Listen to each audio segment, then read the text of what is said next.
Well, it's getting late. It must be bedtime. The girls all put themselves to bed.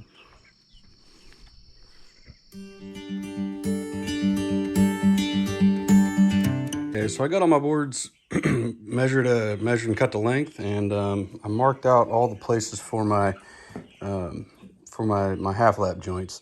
So all I did was I came off the end. I came in, whatever I needed to do. Put an X so I know what side to cut on. Came over, this is another slot, and then over here is another slot, and that's it for this one.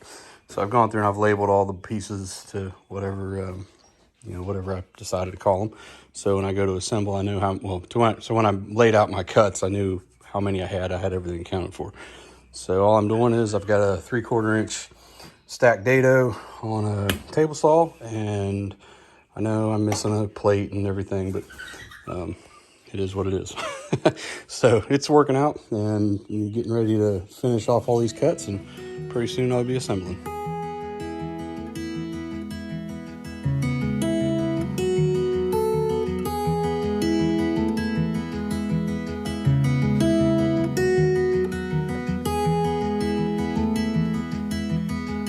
So I went through and I got all the pieces dry fitted all together, and all my sub assembly's done.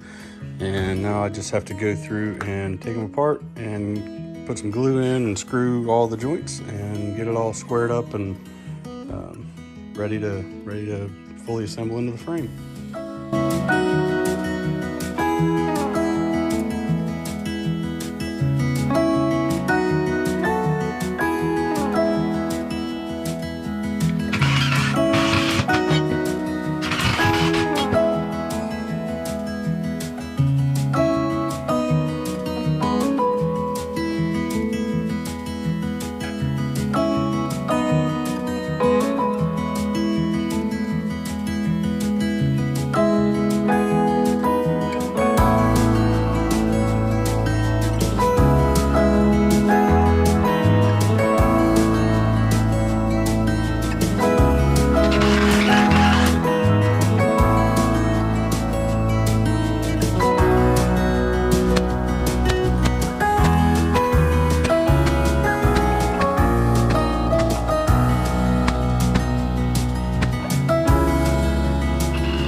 Show you something here. When I'm using that nail gun, this is a good reason why I don't keep my hand here, because nails can blow out or do crazy things. I usually keep at least, I try to keep as far back as I can, usually about a foot, 8 inches, 10, 12 inches, something like that. So fix this now.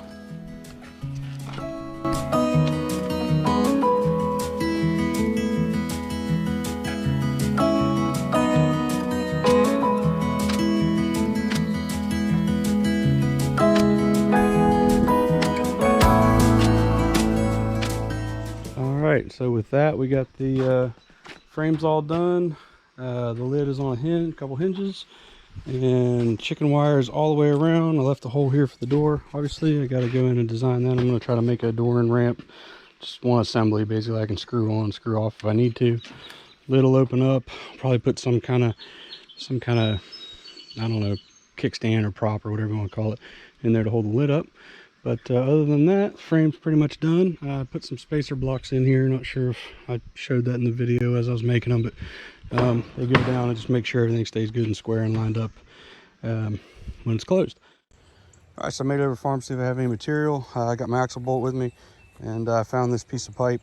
My Coop is 51 inches, so I'm gonna go ahead and cut this off, and probably cut it off a little bit long, and take it home and get her done.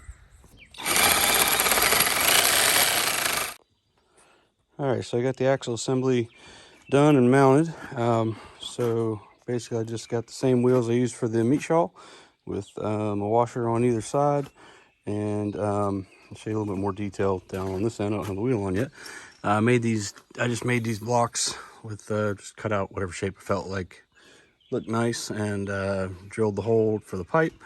And then over on this end, I took the 3/4 inch bolt, and I opened up the pipe slightly, and I put the bolt in the pipe and welded around it to hold it solid. Then I made these pinch blocks on the ends to keep the axle from rotating left or right. The coop for the egg birds is pretty much done. I got the roofing screwed on to the lid, and I got some paneling screwed onto the sides here. And I put some temporary, just a couple extra pieces I had onto the back. I got to make some nest boxes and get those mounted, but I got a little bit of time to do that. So that's pretty much it. So it's just hardware cloth all the way around, and then this paneling up just for wind protection, if nothing else. They've been in it now for about 2 nights, I guess. So there's a little bit of manure load in there, but not too bad. They definitely are not meat birds as far as as far as the fertilizing factor. But everything seems to be looking good, working good. It's not too hard to move. It's fairly light. The wheels that we got from Amazon work out really well. I built this ramp, which is just temporary. I'm going to end up probably modifying this to put an automatic door here, so we don't have to come out in the mornings and evenings. But you know, for right now, it's just on a couple pieces of plywood on a couple hinges. It just lifts up, and I got a screw there to anchor it, to shut them up in there so we can move them or lock them up at night. But we got the Premier one, same fencing and energizer that we had for the meat birds, and it seems to be working really well. At least it's keeping our dogs out, so no other predators. One thing we did notice, we put them in this flower bed that I kind of let overgrow this year with all the other stuff we've had going on. I haven't been able to keep the house up or keep the yard maintenance up like I want to, but you know, this bed was, I don't know, 16-17 inches high with grass and weeds, and you can kind of see what they've done just in a short day or two. And mostly we put them right where we put them just to see what they would do to that bed, to see if they would scratch everything up and make it you know, how much work they would actually do for us. So, but yeah, we got the same feeder that we had in the brooder, and we got the water that we had, one of the waters we had for the meat birds, and they all seem to be pretty happy and just out scavenging around and just living the chicken life.